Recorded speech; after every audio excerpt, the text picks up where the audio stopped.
Hello and welcome to Sliders and Wings, the podcast about the TV show Sliders and the TV show Wings and all the other forgotten TV shows of the 90s. I'm Valerie Temple. And I'm Rachel Cox, and we are here with our special guest, Bennett Madison. Hi there. Third time's the charm, Bennett Madison. I know, does this make me an unofficial member of the pod? Almost. You're officially recurring. When do I go from being a recurring character to a guest star? And with Bennett Madison. I have a question though, because I've noticed sometimes when you watch an old show, it does seem like the person that's and so, that they're actually one of the bigger names. Yeah, they negotiate all that stuff. Yeah, that's a contract thing. But why would you want to be and so? It seems like that would be like an afterthought. Because it makes you more important. Like, and ta-da! So we're doing sisters today. Feeling lonely? Can't sleep? Want someone to talk to? Just pick up your phone and call me at 555-MOAN. It's only $5 for the first 3 minutes. So let me hear from you. I'm waiting.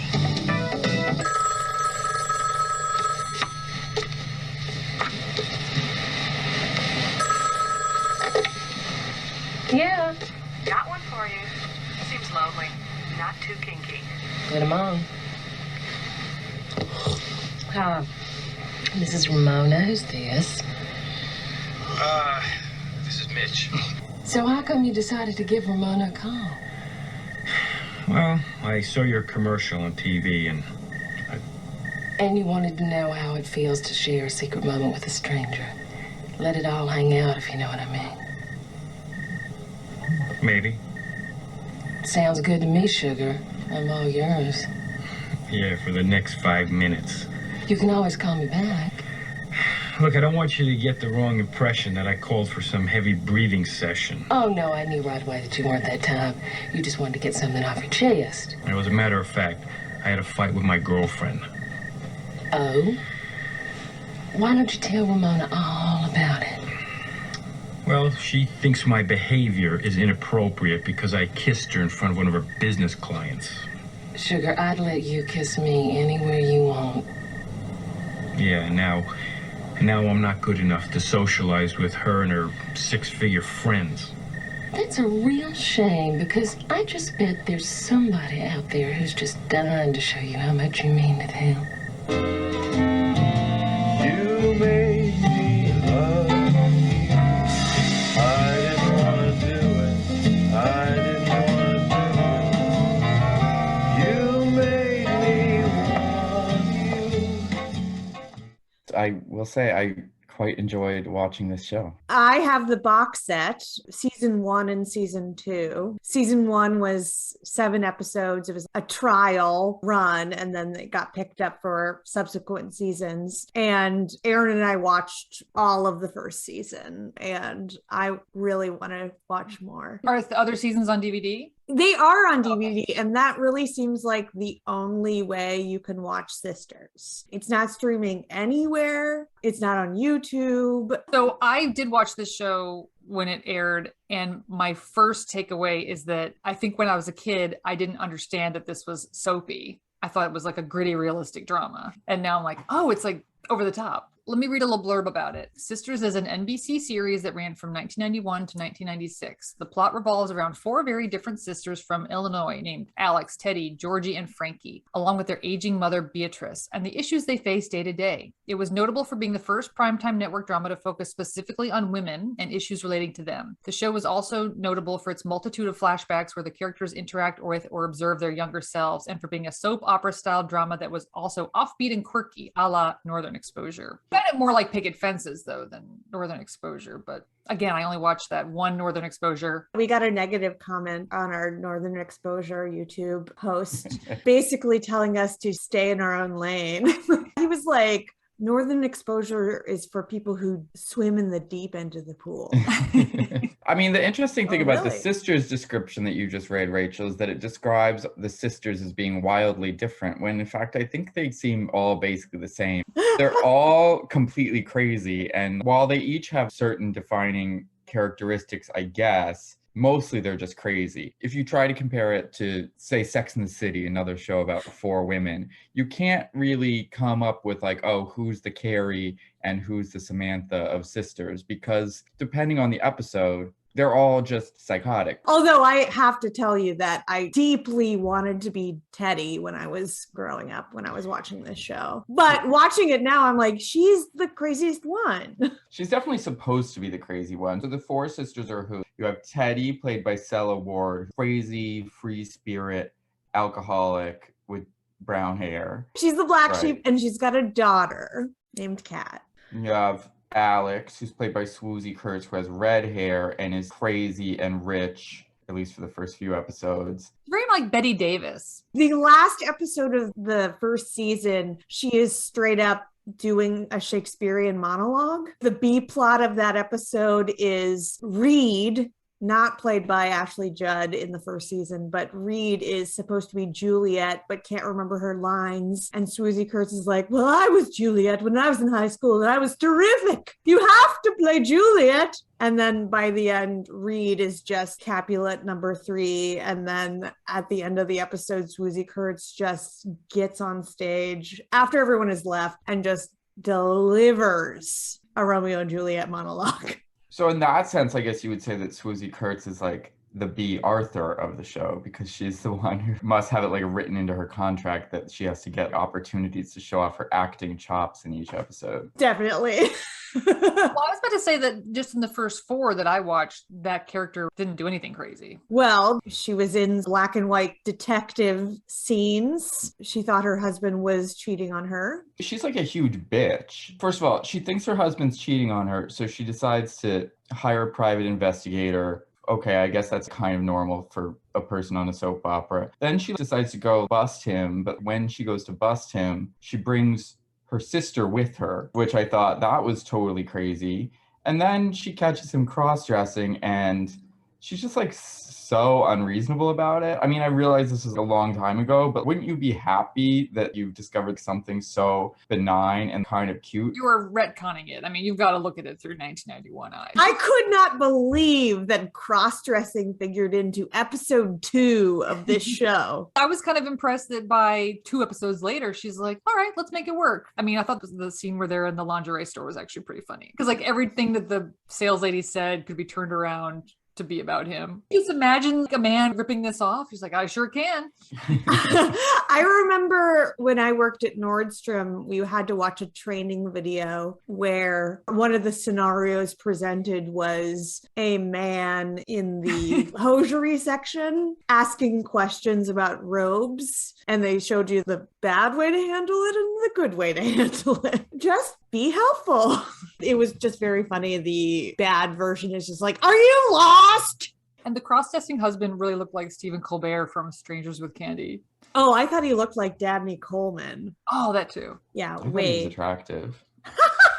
Oh, he was. A little Yeah. pencil mustache. I've been waiting, Bennett, to ask you your thoughts about Mitch. See, this is the thing about this show. We watched, 5 episodes of this show. I didn't really take notes. And then I already am regretting it a little bit because so many things happen in these first few episodes that I almost don't remember any of them. I know. Okay, so Mitch is the character who is formerly married to Teddy, who's the wild Cella Ward character, but is now sleeping with and I guess engaged to Frankie. Frankie, by the way, is played by Julianne Phillips, who was Bruce Springsteen's first wife. And she's got gorgeous hair. But the reason why you can't tell them apart, I also can't tell them apart, and I was taking notes, because it is so much like a soap opera in that there's no, here's a plot and it's closed. I mean, Right. They argue about Frankie dating Mitch every single episode. There's no closure on anything. I didn't care about Mitch. I thought that whole plot line was like pretty boring. I guess he's like hot in a certain way, but I actually was much more attracted to Georgie's husband, who's this sort of like do nothing idiot who has recently quit his job to hang around in his bathrobe singing karaoke at home all day. He just seemed like the perfect man in every way. He's sweet. He has a pretty good singing voice. And he doesn't stray. You know where he is all the time. And I thought he was attractive. And I actually also thought he kind of looked the same as Mitch also. The men on the show were not super differentiated to me, although the men actually are much different from each other, whereas the women are all kind of the same, I thought. When I was a kid, I thought that guy, he just looked like an old frumpy man. I think it was actually hard for me to look at him objectively, knowing that that guy's probably what is now my age. But I think if he took the robe off and... He had a John C. Reilly vibe to me. Yes. So much so that the song Mr. Cellophane from Chicago kept popping into my head. I really wanted that to be one of the songs of Witzig or whatever. He cuts an album by the end of the season, by the way. I have a feeling that guy... They kind of make him up to look like dumpy and whatever, but I bet you anything if you saw him like with his shirt off, he would be like really sexy, like secret great body under that bathrobe. Maybe. I'm not surprised that you're attracted to the guy that likes to sing karaoke, Bennett. Not at all. I felt like his whole plot line was the most picket fences that we got. Oh yeah. Especially since his wife and the entire family just basically ignored it. But it wasn't really addressed at all. There wasn't any steam room conversations about it. They just let him do his own thing. I thought by the end of episode 1, she'd be like, all right, John, this has been enough. But it goes on for like 4 episodes until she's like, I'm getting a little tired of this. Maybe you might want to get a new job. It got kind of serious when it was very clear that he wouldn't be able to attend Alex's party without wearing a robe and that hat. Oh yeah, he's like experiencing mental crisis. He's having a full-on breakdown and no one gives a shit. Well, she says in one episode that you should go to see someone. And he said, you mean like a vocal coach? It's wonderful. Did the episodes feel long to you? They felt very shaggy. I mean, although like all kinds of crazy things are happening, and although I like did quite enjoy the show, I do think that each individual episode, they were definitely like boring in certain ways. Even with all the lunacy that's happening, the pace was a little slow or whatever. Certain things, as much as they tried to make me care about, I really couldn't be bothered with the Frankie-Mitch relationship. I think that's the most insane thing of the whole. Everyone's like, yeah, so Teddy moved away and now her sister is dating him. They were all just kind of scared to tell Teddy, but no one thought it was gross. They're getting married episode 6, but it doesn't actually happen because Teddy gets drunk and threatens everyone with a shotgun. Sure. But they interact with their younger selves, their childhood selves. And there's just this little version of Frankie being like, I've been in love with Mitch all my life, and I finally get to marry him. Ugh. Well, the crazy part to me is less that they don't care, that he's been in a relationship with 2 sisters. Yeah, it's like gross in a certain way, but you can see how in a family they would kind of like all get over it, I guess.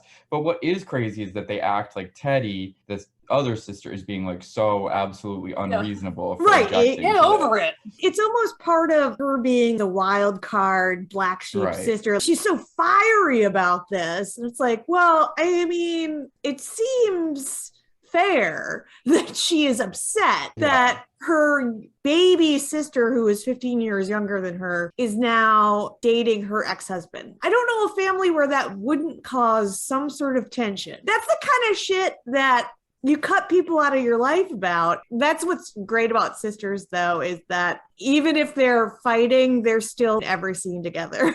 At least in the early seasons of this show, each episode starts with the sisters in the steam room together. Provocative girl talk situation. And are all 4 sisters always in the steam room together? I mean, to me, it seems funny that even when they're all fighting with each other, nevertheless show up to have a schwitz and talk about multiple orgasms. It's not clear whether it's something that's supposed to be actually happening or if it's kind of like a set piece. They talk about stuff that relates to ongoing situations. It's not always, what do you think about orgasms? Like a general topic, which apparently was too hot for TV. That got cut from the Oh, really? Yeah. 2 of the articles I read about the show, they just hit the same points over and over, which was all the famous people that had been on it, how crazy and soapy it was. and how annoying it was to film those steam room scenes. Cover themselves with mineral oil and they couldn't wear bras. It was just really uncomfortable and they hated it. Yeah, it only lasted 2 or 3 seasons and then they cut that stuff out. They must have renegotiated their contracts. They're like, we do not want this steam room stuff. I mean, I don't know what lady steam rooms are like, obviously, but I do know that in a man's steam room, it would be considered incredibly rude for like 4 people to be just sitting there yakking the whole time. I've only been to that Korean spa in Queens once. I don't really know what the vibe is in lady saunas. You guys know that this show was created by 2 guys, right? But I'm pretty sure they're the same guys who went on to be the showrunners of the American version of Queer as Folk on Showtime, which is a show I never really watched much of, but I think is basically the same in the sense that it's incredibly over the top. Every episode somebody's getting cancer or whatever. But I remember that show being pretty bad. Sisters is also bad. It's just bad in a pretty fun way, I think. I loved it then. I watched Sisters every week, looked forward to it, and rewatching these episodes was very pleasurable for me. Aaron watched the entire first season with me, which was amazing. And he liked it. He loved the pilot episode. He's like, it's not for me, but this is well made. He thought the pilot was like a nicely made, almost little mini movie. And then it just ends up getting soapier from there, but it's still really watchable, I think. Do they realize how many children were watching it? These 8-year-olds really love Sisters. For one thing, the actresses, you can tell they're totally having fun and really bringing their full powers to the table. I mean, Woozy Kurtz, you can tell she's just chowing down with a lot of gusto, regardless of like how stupid it is, the monologue that she has to give. Sayla Ward, similarly, is dazzling. She's just magnetic. I love her. Poor Patricia Kalember, is that how you say her name? The 4th sister, Georgie, Patricia Kalember, her real life husband played a predatory therapist. That plot line where she remembers being molested, misremembers being molested by some sort of weird therapist that's basically trying to seduce her. That was played by her real husband. How nice. So I had 3 brothers, no sisters. And I was like, I want a sister. Even if they are doing these crazy things, it was cool to me to have sisters. How much did you love Frankie's apartment? Oh, wonderful. Oh, her Like businesswoman's the loft apartment? of my dreams. Should we call her Frankie or should we call her by her more common name, Stinkerbell? They use it a lot. That nickname features prominently in the New York Times review. They liked the show, but they were also comparing it to 2 other shows. One is called Sibs and one is called Good and Evil. One is a soap opera parody and one's a sitcom. And I guess compared to these other 2 shows, Sisters is high quality. So with all its improbabilities, the show works anyway, partly because it displays a redeeming wit about its own melodrama. When Alex's husband recently left her for a younger woman, she took to her huge bed and zapped through television soap operas that threw back previous stories from Sisters. There was the time Alex's husband was found wearing women's lingerie. There was the continuing plot in which Teddy's former husband marries Frankie. The soaps didn't mention that one of Georgie's son has leukemia, that their mother was arrested for drunk driving, that Teddy is a recovering alcoholic pregnant with her former husband and present brother-in-law's child. My life is a soap opera, Alex said. Obviously. The richly acted series also offers a strong sense of sibling loyalties, rivalries, and shared memories. The characters frequently flash back to their younger selves. When the adult Alex jumps into a fountain to prove she could be as free-spirited as Teddy, it helps to have seen the adolescent sisters at that same fountain with Alex the staid sister even then. Sisters may raise the question of which one was left on the doorstep, but it is based on a convincing notion of sisterhood. All will be forgiven, nothing will be forgotten, the past still influences the present. So it was a hit. It was a well-received show that went on for 6 seasons. And then someone in 2014 wrote an article at Entertainment Weekly trying to convince Netflix to pick it up. It ends with, maybe fans will get lucky someday soon. Let's put this show on Netflix already. And that was in 2014. They did not listen. I've been dying to watch this show. It being hard to get makes me want to watch it more. That's why I bought the DVD set. I gotta watch this. I was looking at the time slot, what was up against Sisters, and I can imagine it was a big hit, especially for what it was up against, because it was on Saturdays at 10 p.m. and the most popular shows up against it were The Knish and Walker, Texas Ranger. So there's really nothing for ladies on at that time. So they cornered the whole market. on ladies. I mean, I also just think of that time slot. I think I've said this when I was here for Picket Fences. It's like the teenage babysitting time slot, which is definitely when I watched the show. Is when I was like 13 years old, babysitting in the neighborhood at 10 o'clock on Saturday. Ooh, I'm here by myself with nothing to do except watch this ridiculous show. Vaguely adult show, too. Feels adult, but it's fun enough that it keeps even a little kid engaged, very surprisingly. Well, I kind of think 13-year-olds are actually more interested in discussion of multiple orgasms than like actual adults are, probably. That's true. I mean, that's like 13-year-olds reading Cosmo. I would like to know everything you have to say about orgasms because I'm trying to figure out exactly what they are. So I would watch it then, but I mean, the period during which I babysat on weekends was a pretty narrow part of my life. So I watched some of the later seasons during that phase. I think it also re-aired in the afternoons on Lifetime for a while. And so there was one summer, certainly, when I would dip back into old episodes of Sisters on Lifetime when it would re-air. And it's very crazy because so many things happen on the show. There's so many permutations of the characters that if you go back and you haven't watched the whole series and you're dipping back into episodes from the earlier seasons, you never know which character is going to be married to which other character, which character is going to have cancer. Sometimes they're rich, sometimes they're poor. I mean, these women's lives go through very insane changes over 6 years. They all have 1,000 different jobs, too, throughout the seasons. Frankie is like a businesswoman who later develops a character named Kaolata. Then she has to move to Japan to manage the character. Alex gets a talk show. She was the host of a talk show. Something happened where one of the sisters was the surrogate for another sister. But then in the context of the show, Lifetime makes a movie about their experience. And then in that world, that Lifetime movie becomes a recurring series. Oh, I don't remember that. Of course, eventually they introduced another sister as well in the final couple seasons as a replacement for Julianne Phillips. I think it was sort of a replacement for all three of them. They were all sort of in and out. Stella Ward was off doing stuff. She wasn't in every episode either. And neither was Georgie. I read something about how she was commuting back and forth and she got sick of the commute. And so she negotiated that she wouldn't have to film 6 of the episodes each season. Even Georgie was like,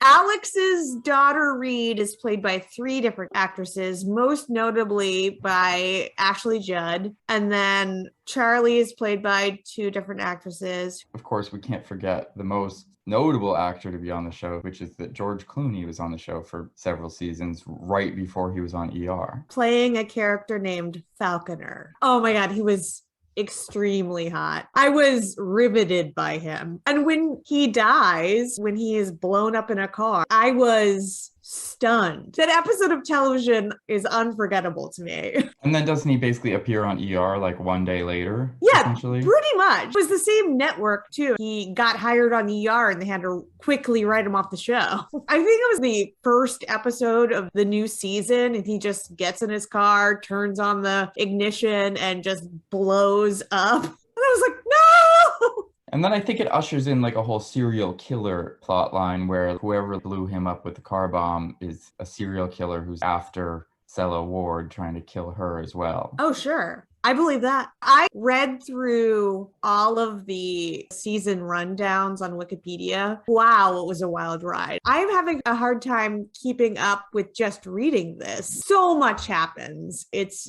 insane, truly. So we have a little section called My Opinionation. Clearly it's all a thumbs up from everybody. Anyone have any suggestions for what would make the show better? And where might we put it on our list, our rankings? I think it's number 1. Yeah, I would say. I really do. Better think than it's The number Pretender? 1. I would say it's better than The Pretender. So it's our number 1 drama. Wow. It obviously has its weak points, but the ensemble I think is so strong. We didn't even mention that Paul Rudd was on the show too. He played Ashley Judd's husband, Kirby. Season 3, 4, 5. Those really heat up, man. If there's anything that would make this show better, I think it would be more differentiation between the 4 sisters. For instance, what is the point of Frankie, the youngest sister, she's like a businesswoman and she's really pretty and she's sleeping with Teddy's husband. But otherwise, you don't have a very strong sense of what the point of her is. Stella Ward is probably the most differentiated because she's supposed to be the crazy one, but it is confusing because they are all completely insane. So being the crazy one doesn't make you as much of a standout. Georgie, I suppose, is supposed to be the sort of normal Hausfrau with, you know, a more typical suburban life than the other three.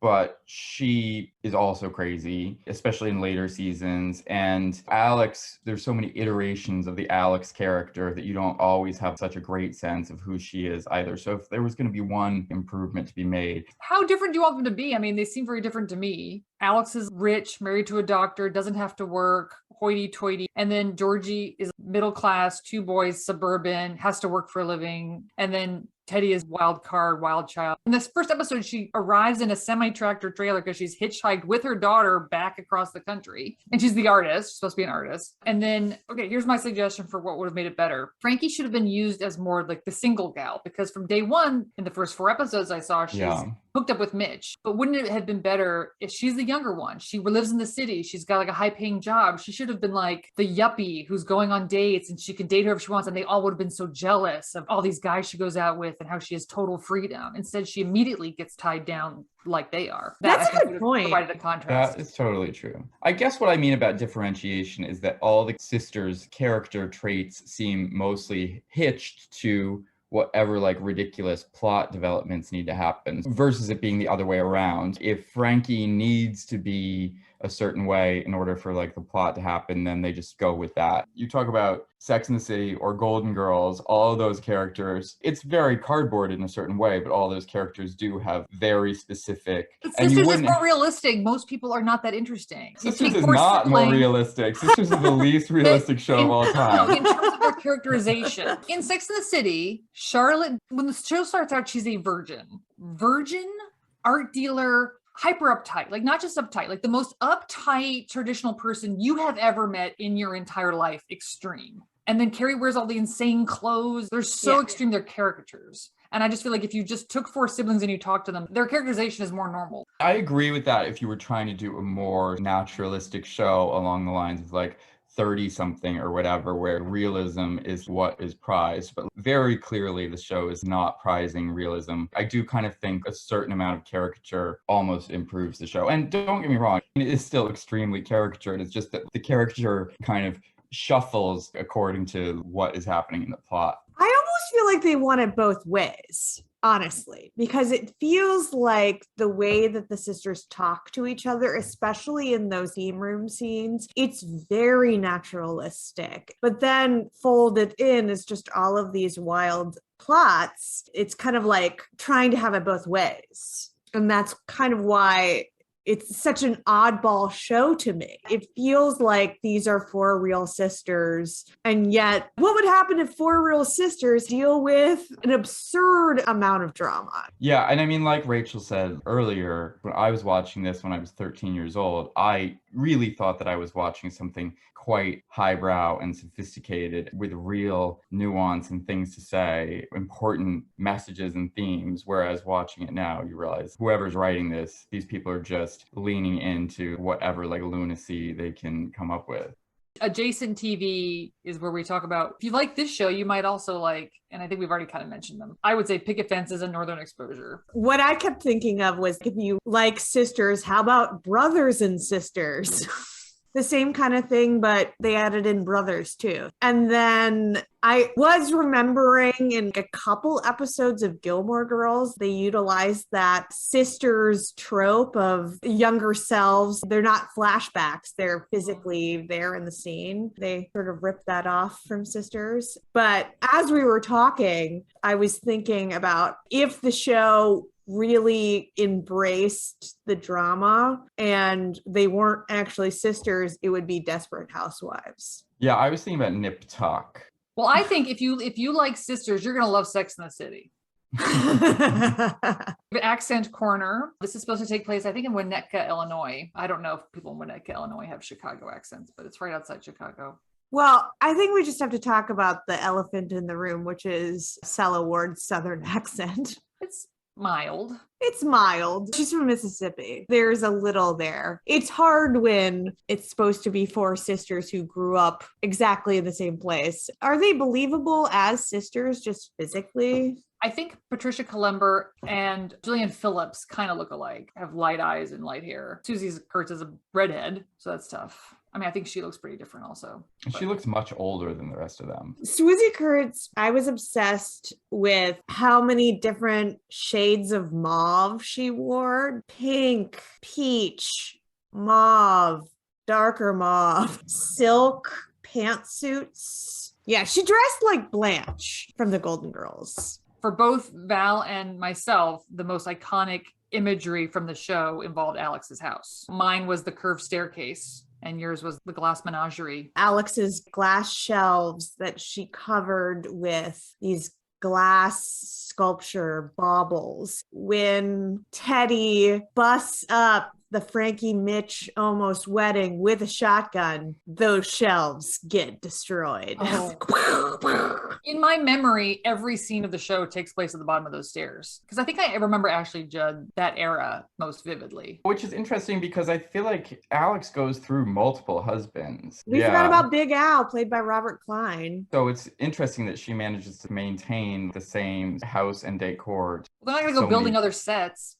I guess that's true. The first episode is basically the end of an era. The sisters are helping their mother move out of her house. Their father has died. Their mother is now moving into a cheaper place or a retirement place or whatever. But the mom very clearly doesn't want to go. And the episodes after this, she hates where she's living. I'm just wondering why they made her move. Why did they sell that house? Seems like a good way to open the series. Yeah. We haven't talked about the mother at all. I thought the mother was like a fun character. She's a complete alcoholic also. She gets busted for DUI. Then in like a later episode, it seems like they're setting up a storyline where she's going to try to like seduce a married man away from his elderly wife, although that has not paid off yet in the episodes that I've watched. She ends up marrying that guy, Truman. Yeah. Yes. And she's also kind of nasty to everyone, which is fun because usually that character would be sweet foil to the rest of them through her sweetness. But no, in fact, she is totally a bitch. I felt like she was different somehow from like the usual type. I agree. I felt like she still had humanity to her, even though she was kind of salty. I really loved when she was complaining about her upstairs neighbor flushing the toilet so much. She's like, every 15 minutes she blasts off. Because it's not just that she's kind of mean. That is a typical mom type from a TV show, to be kind of like mean and icy. But she's also completely out of control. And that, I think, is like what distinguishes her. She's just as bad as the rest of them, which I thought was fun. Did you guys watch the episode where it's revealed that her husband, the sister's dad, had been having an affair for the entire time they were married, basically? Yeah. She has to read this letter to them all.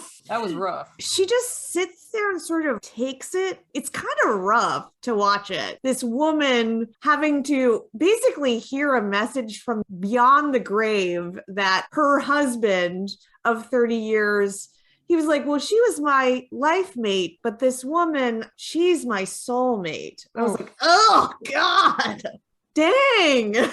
So they must have not planned out that there would be a child from that relationship, because that would have come out at that time. I don't think that the Charlie character is meant to be from that relationship. I think she's from like a different philandering situation. He's like, oh, I forgot to mention, there's a second letter.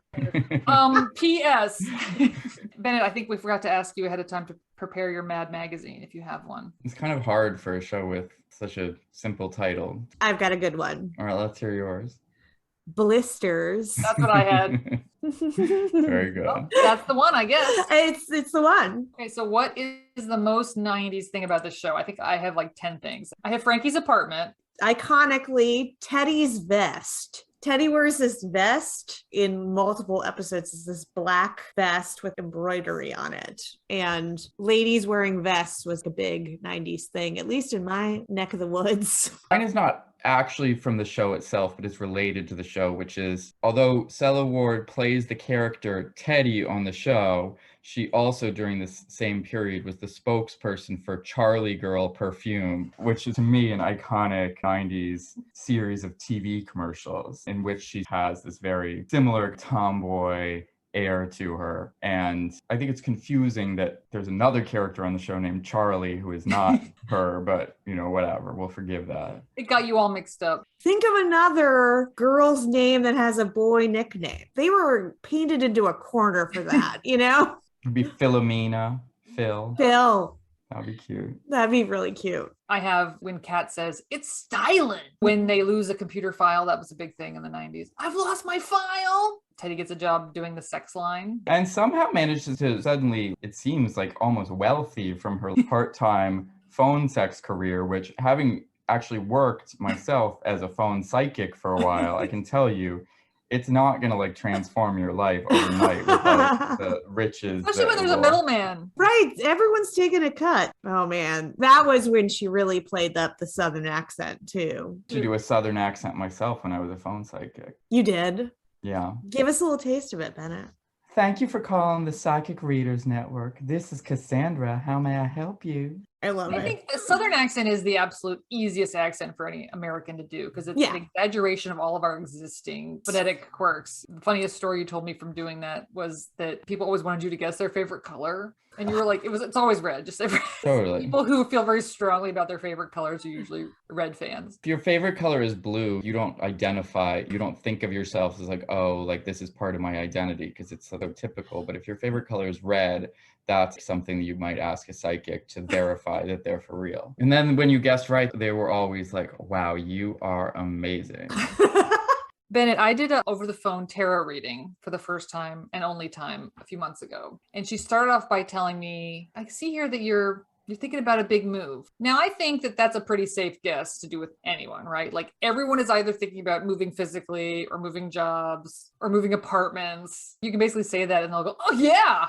I don't know. I'm not really thinking about moving, so it wouldn't work on me. I don't really believe in psychics particularly, but I do think that some people are good at being tarot readers and being intuitive in that way. Whereas when I was a phone psychic, it was a total scam. You didn't even have any cards as a jumping off point. They give you a computer program that generated cards. It sounds like an elaborate improv game. It was fun for 2 seconds and then it was depressing.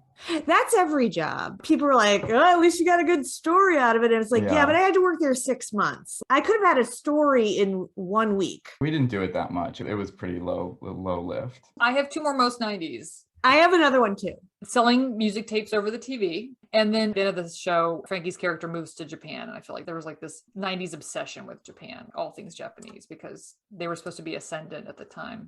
And they beefed it. Even the whole idea of Frankie creating a character that children love in Japan, it was a reference to Hello Kitty. Here's my 90s one. Okay, when they're really excited about going to see 10,000 Maniacs and Mitch makes the best dad joke of all time. He's like, I didn't think that venue could hold 5,000 Maniacs. I was like, good job, Mitch. That made me giggle. But again, you're watching the show and you're like, this guy who just made a 10,000 Maniacs joke, there are 2 sisters fighting over him. How? This is just a normal man.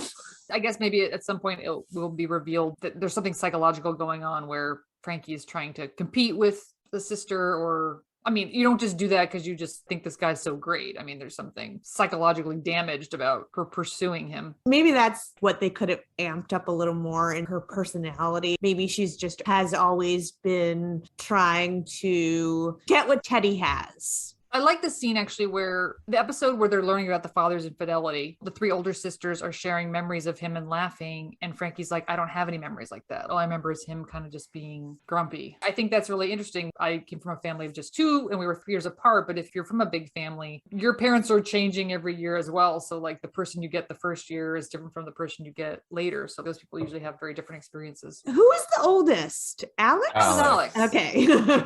Alex, then Teddy. Then Georgie. Yeah. Then Frankie is the accident at the end. She seems at least 10 years younger than Georgie, right? But if 5 years later, Teddy's character is pregnant, I'm guessing she's no more than 40-ish. So that would mean the start of the show, they're about 20 and 35. But Frankie can't be 25. How old is she supposed to be? I mean, she's out of college and she's working. She makes 6 figures. There is a scene in one episode where it's like the morning of her wedding to Mitch. She's just in the office doing business, and a young page or office boy basically makes fun of her to her face. He's like, Miss Frankie, what are you doing here? Aren't you getting married today? She's like, I'm doing work. I can do both. That's very 90s too. It was, yeah, she can have it all. Having it all. All right. Well, is there anything else before we move on to what you're watching? Only that I know I'm going to keep watching this show. I might buy the DVDs. There are some plot lines that I really want to see again. Ashley Judd joining a cult. Doesn't Ashley Judd also become a madam at some point? Yes. This isn't as fun, but what happens to Kat in the later seasons, I'll never forget. It was unforgettable to me, especially the way that the show handled it. I'll just keep it enigmatic. I don't want to spoil it. I did look up the actress who played Kat. I was like, what happened to her? I really liked her, although she was less 90s and more 80s. They were doing a lot of side ponies on her. Except for one guest star episode of Touched by an Angel in 1997, that actress just said, fuck you to acting after Sisters was over. I thought she was super memorable. Like, she's got an interesting look and Scratchy, throaty voice. IMDb says her nickname is Smokey Joe. I definitely Googled her. I was like, what is Heather McAdam up to?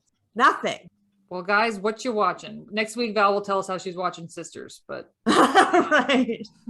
After I get off this call, I'm very excited because I've been watching Australian Survivor. In Australia, they make their own version of Survivor that is about 4 times as long as American Survivor in terms of, I think there's 24 episodes versus 12 episodes like they have here, and each episode is an hour and a half. It's very epic. The season has been really excellent. Also, they get naked on it and they can like curse. And also, because it's Australia, everybody obviously is incredibly athletic and hot, and a lot of them are 10 feet tall. what is it on? Most of the seasons are on Paramount Plus, but the current season that's airing live right now, I have like special links. You have an Australian Survivor hookup. I think it's gotten really popular actually because of being on Paramount Plus. Also, this season they brought in the most popular character from American Survivor to compete in Australian Survivor, so it feels very special. Who would that be? The most popular character from American Survivor. She's like a sassy, kind of dumpy Puerto Rican mom named Sandra. In fact, on a recent season of American Survivor, they constructed like a 40-foot monument to Sandra, a huge like bust of her head for the new players to come and kind of like genuflect to, because that's how popular Sandra Stop! is. Yeah. You are lying to me. No, That's it's true. true. Yeah, it's true. She's certainly my favorite character ever to appear on Survivor. She first appeared on Survivor in 2003 and won that season in 2003. So that was almost 20 years that she's been on Survivor. Then she came back 5 or 6 years later on an all-star season and became the first person to ever win the show twice. Wow, she's like the Michael Phelps of Yeah, and you know, there's other Survivor. people who have been on the show 5 or 6 times and like have never won once, and for her to come on and win twice is really quite something. And has Australian Survivor been on the air as long as American Survivor? No, they did it in the very early days and it was like a big flop and nobody liked it. And then they recently, I think 5 years ago, they resurrected it and made it much better. What's nice is that they probably don't even have to go to any other countries. It's interesting that you say that. The first 4 or 5 seasons of it, they shot in Fiji, which is where regular Survivor also shoots. Then because of the pandemic, they moved it to the Outback, and that is so much better. It's more interesting and cool to see them in this. At this point, Survivor has been shooting in Fiji for so many years that seeing the same stupid beaches again are not interesting, whereas like seeing the Outback actually does feel like quite exotic. Have you watched every single season of American Survivor? Most of them, not all of them. Bennett, You've wow. seen audition tapes, right? I've auditioned a couple times. Wow, I would love to see you on Survivor. I did get like a callback once, but it never went anywhere. Oh, they're missing out. I know. I think at this point I'm too old for it anyway. I just don't think I would be as good at it at this point Mhm. as I would have 10 or 15 years ago, partially because the show is much more complicated now. It doesn't suit my like specialties. My And then specialties. And I also watched Station 11, which I thought had its moments, but was not so good. Did you read the book?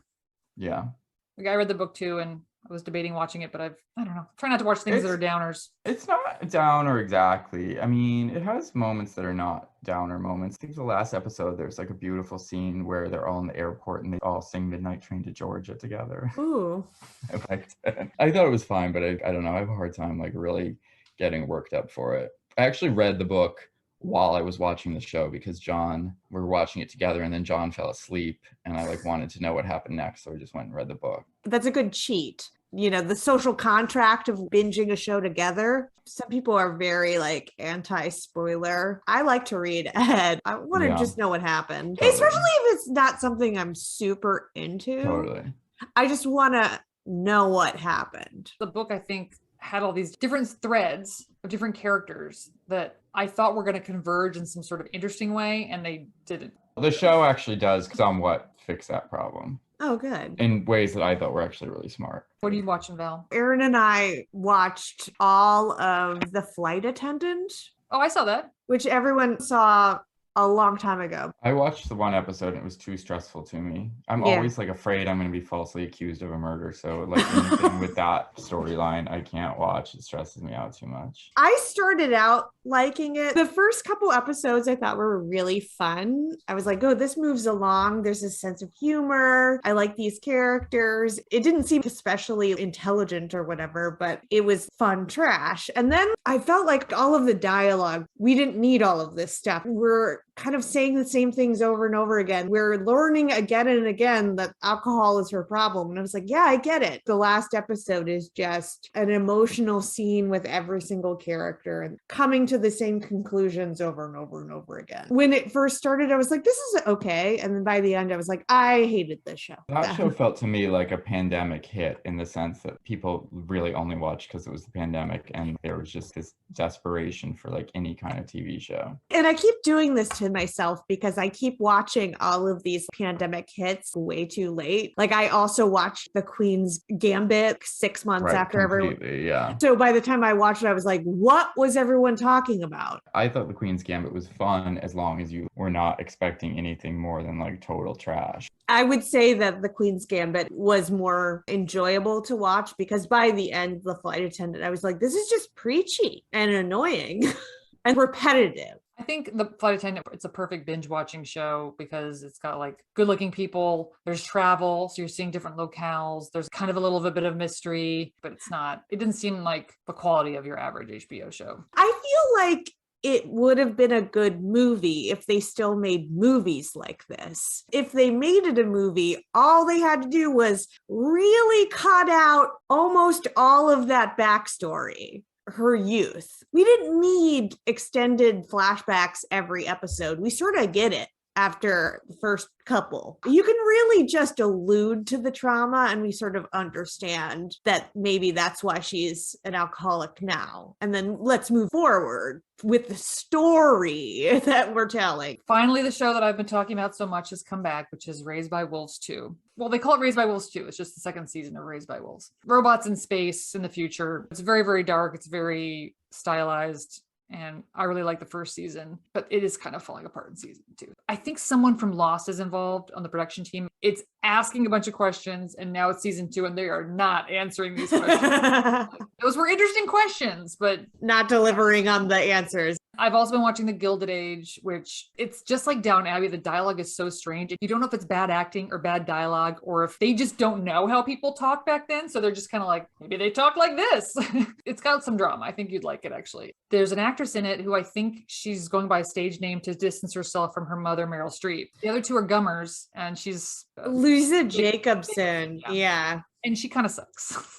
But there's a show, and the third season just came on to HBO Max, and I think that I've pushed it before, and I don't think anyone has watched this show, but it is so charming, and I want to make a push for it, and it's called Miracle Workers. It stars Daniel Radcliffe and Steve Buscemi. So Miracle Workers is, I guess you call it an anthology show. The first season, they're in heaven, and Daniel Radcliffe is on the team that deploys miracles, and Steve Buscemi is God. and hijinks ensue because God decides he's tired of Earth and he wants to explode it. So they're all trying to get him to not explode the Earth. And then season 2, they're in the Middle Ages. In each season, all the characters are trying to improve their circumstances and overcome something. It's similar to A Good Place. The characters are good people and they're all trying to improve, but it's not as cheesy as The Good Place. Good Place got on my nerves after a while. And then the 3rd season that just came on, they're in the Wild West. They're on the Oregon Trail. Oh, so it's kind of like Blackadder in that yes, way. Pretty much, yeah, it's just like Blackadder. This sounds good to me. Yeah. All right, well, this has been Sliders and Wings with Val, Rachel, and Bennett. That's right. You can check us out at Sliders and Wings Pod on Instagram. And slidersandwings@gmail.com. Thank you, Bennett. Thank you for coming. Have a good one. Bye. Good night.